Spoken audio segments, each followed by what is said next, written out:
3,7 bilhões de dólares foi quanto Putin gastou para construir a ponte da Crimeia, seu projeto de estimação e símbolo da anexação russa. 1,4 milhão de euros é quanto custa o míssil feito pela Alemanha, capaz de reduzi-la a escombros em segundos. Neste vídeo, vou revelar como esta arma de precisão cirúrgica poderia ser o investimento mais devastadoramente eficiente desta guerra e por que uma canetada em Berlim pode determinar o futuro da Crimeia. Vamos entender primeiro por que esta ponte é tão especial. Inaugurada pessoalmente por Putin em 2018, ela não é apenas uma via de transporte, é a principal artéria que mantém as forças russas na Crimeia abastecidas e reforçadas. Segundo dados da inteligência ucraniana, aproximadamente 75% dos suprimentos militares russos para a Crimeia e sul da Ucrânia passam por este único corredor. Sem esta ponte, os aproximadamente 32 mil soldados russos na península ficariam praticamente isolados, com suas rotas de suprimento severamente comprometidas. Para piorar as coisas para os russos, as rotas marítimas alternativas pelo Mar Negro tornaram-se cada vez mais perigosas. Isso porque os ucranianos já realizaram pelo menos 24 ataques confirmados contra navios russos desde 2022, incluindo o afundamento do navio símbolo da frota russa, o cruzador Moskva. É como se a Ucrânia tivesse fechado o caminho pelo mar, restando apenas a ponte como rota segura. Mas agora, com essa arma, as coisas poderiam mudar completamente. Quer saber de qual míssil estamos falando?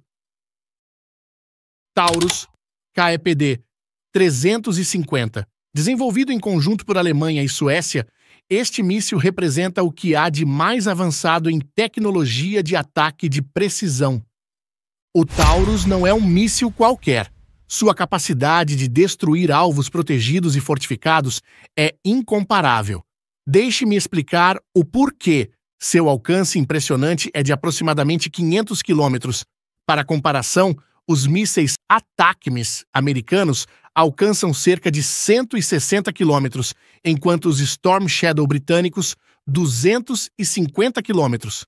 Com esse alcance, o Taurus permitiria à Ucrânia atingir qualquer ponto da Crimeia.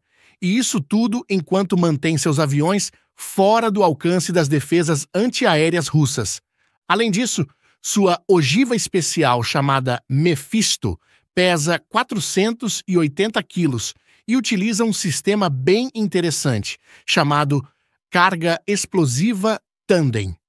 Para entender como ele funciona, imagine que você precisa quebrar uma parede muito grossa e reforçada. Uma explosão comum nessa parede provavelmente só causaria danos na superfície. A carga tandem resolve esse problema usando duas explosões em sequência. Funciona mais ou menos assim. Primeiro, uma carga inicial explode e abre um buraco na camada externa de proteção, como concreto reforçado ou aço. É como o primeiro golpe de um quebra-muro que rompe a superfície. Em seguida, o próprio míssil continua penetrando mais fundo através desse buraco, usando sua própria força e velocidade. Por fim, quando já está bem dentro da estrutura, a carga principal explode, destruindo o alvo de dentro para fora, onde ele é mais vulnerável. No caso da ponte da Crimeia, esse sistema permitiria ao míssil atingir as vigas e pilares de sustentação, explodindo dentro deles e não apenas na superfície, o que causaria danos muito mais graves e difíceis de reparar. Como se isso não bastasse, o Taurus é extremamente preciso. Em testes, metade dos mísseis atingiu o alvo com um erro máximo de apenas 3 metros, praticamente garantindo um acerto em uma estrutura do tamanho da ponte da Crimeia. Para evitar ser detectado, o Taurus voa extremamente baixo, a apenas 30 metros do solo ou da água, tornando-o virtualmente invisível aos radares russos até momentos antes do impacto. É como uma cobra mortal que só é vista quando já está prestes a dar o bote. Com uma arma tão avançada em seu arsenal, muitos se perguntam por que a Alemanha ainda não a forneceu à Ucrânia. O ex-chanceler alemão Olaf Scholz, durante seu mandato, apontou 3 preocupações principais para essa hesitação. Primeiro, existe o medo de uma escalada no conflito. Permitir ataques profundos em território russo poderia provocar uma reação mais agressiva de Putin. Líderes russos como Dmitry Medvedev já ameaçaram uma resposta apocalíptica caso a Crimeia seja atacada. Segundo, havia dúvidas sobre a eficácia real do míssil com a limitada força aérea ucraniana. O Taurus foi projetado para ser lançado de aviões modernos e a Ucrânia estava operando principalmente aeronaves da era soviética até recentemente. Seria como dar um smartphone de última geração para alguém que só usou telefones com teclas. Haveria uma curva de aprendizado. Terceiro, até o final de 2024, a Ucrânia não tinha permissão para usar armamentos doados fora de suas fronteiras. Mesmo mísseis de longo alcance como os ATACMS e Storm Shadows ficavam restritos a ataques dentro do território ucraniano ocupado. No entanto, os ventos políticos na Alemanha estão mudando. Com a vitória do partido CDU nas eleições de fevereiro de 2025, Friedrich Merz assumiu agora como chanceler. Ele tem criticado bastante essa hesitação de Scholz e sinalizado uma possível mudança de posição sobre o envio do Taurus. A história nos mostra que, muitas vezes, uma nova liderança traz consigo novas abordagens para velhos dilemas. Para entender melhor o impacto que o Taurus poderia ter, é bom olhar para outros momentos da história em que armas de precisão mudaram o rumo de conflitos.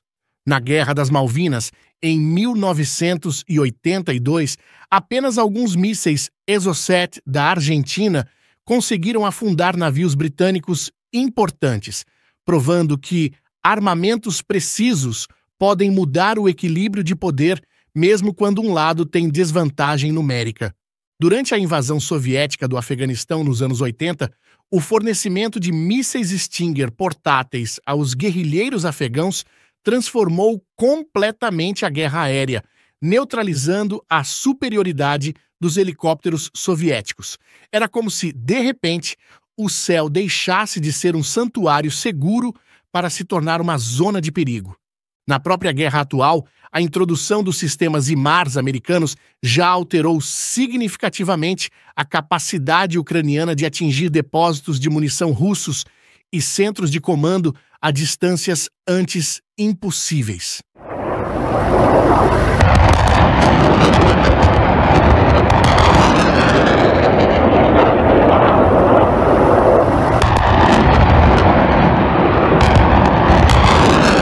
Esses casos demonstram um princípio militar fundamental.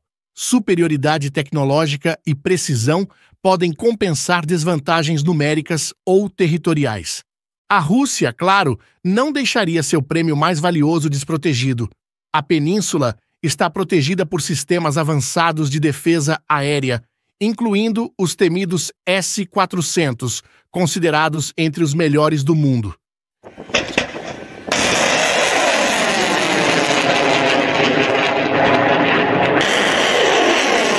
Estes sistemas têm alcance de detecção de aproximadamente 300 quilômetros e alcance de engajamento de cerca de 240 quilômetros.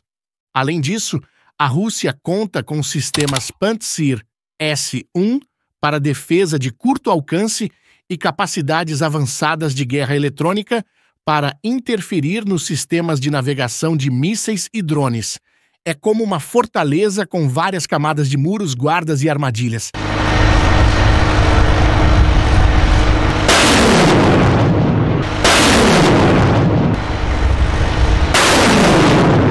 Mas então, como o Taurus poderia superar essas formidáveis defesas? Primeiro, sua capacidade de voar extremamente baixo o torna muito difícil de detectar por radar. Como uma serpente que rasteja por baixo de um sensor de movimento, o Taurus navega tão próximo ao solo ou à água que muitas vezes só é detectado quando já é tarde demais. Segundo, o Taurus possui múltiplos sistemas de navegação, incluindo GPS, navegação inercial, navegação por imagem e navegação por referência de terreno.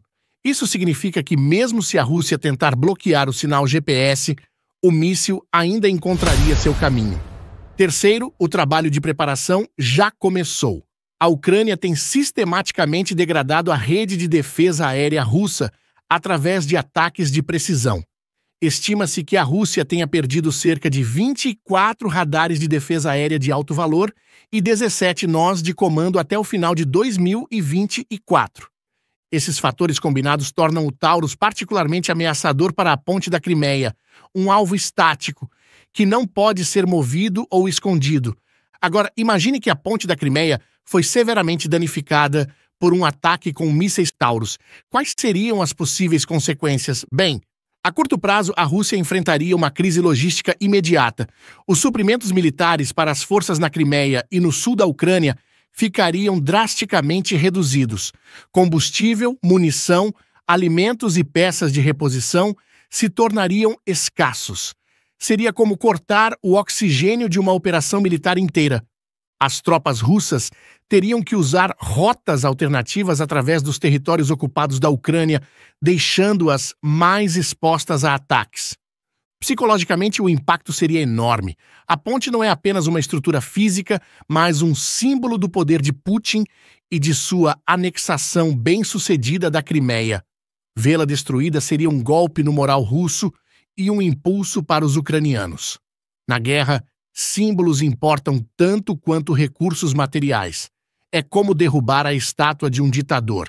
O impacto vai muito além do valor da pedra e do bronze. Estrategicamente, isso poderia abrir caminho para uma futura ofensiva ucraniana visando recuperar a península. Sem reforços rápidos, as forças russas na Crimeia ficariam mais vulneráveis. O uso do Taurus contra a ponte da Crimeia teria repercussões que vão muito além do conflito imediato. Para a OTAN, fornecer uma arma tão avançada representaria um novo nível de envolvimento. Embora a organização não esteja diretamente engajada militarmente, seus países membros já forneceram mais de 50 bilhões de euros em assistência de segurança à Ucrânia apenas em 2024. É um compromisso substancial com a defesa de um princípio fundamental, a rejeição da conquista territorial pela força. Mas temos que considerar que, para a Alemanha, fornecer o Taurus não é apenas uma questão militar, mas uma decisão política e moral carregada de implicações históricas. Desde a Segunda Guerra Mundial, a Alemanha tem adotado uma postura pacifista em sua política externa. Fornecer armas ofensivas poderosas representa uma mudança significativa nessa tradição. Por outro lado, a invasão russa da Ucrânia já levou a Alemanha a repensar fundamentalmente sua política de defesa. O país finalmente atingiu a meta de gastos com defesa da OTAN em 2024, alocando mais de 2% do seu PIB para a defesa nacional, e introduziu reformas constitucionais para permitir investimentos militares de longo prazo. Como disse um analista, a invasão da Ucrânia acordou o gigante adormecido da Europa. A questão central é: o que custaria mais à segurança europeia? O risco de escalada ao fornecer o Taurus ou o risco de permitir que a agressão russa seja bem-sucedida? Como disse um antigo provérbio latino citado por estrategistas militares, si vis pacem, para bellum. Em outras palavras, se você quer paz, prepare-se para a guerra. E isso nos traz a algo que falamos no início do vídeo, como uma canetada em Berlim poderia mudar o futuro da Crimeia e, possivelmente, de toda a guerra na Ucrânia? De fato, o míssil Taurus representa um tipo de armamento que altera fundamentalmente as regras do jogo. Ele é capaz de neutralizar uma vantagem estratégica russa que custou bilhões para ser construída. A história militar está repleta de momentos em que armas precisas, no momento certo e nas mãos certas, superaram vantagens numéricas e mudaram o curso de conflitos. Resta saber se o novo chanceler Merz terá a coragem de tomar essa decisão histórica. Agora que assumiu o poder, ele está diante de uma escolha que poucos líderes enfrentam: autorizar o envio de uma arma que poderia mudar o curso de uma guerra, mesmo sabendo dos riscos de escalada que isso implica. E você, o que acha? Se estivesse no lugar dos líderes alemães, forneceria o míssil Taurus à Ucrânia, mesmo com o risco de escalada, ou manteria a cautela atual? Deixe sua opinião nos comentários. Se você gostou deste vídeo, não se esqueça de se inscrever no canal para mais análises aprofundadas sobre os conflitos que estão moldando nosso mundo. Até o próximo vídeo!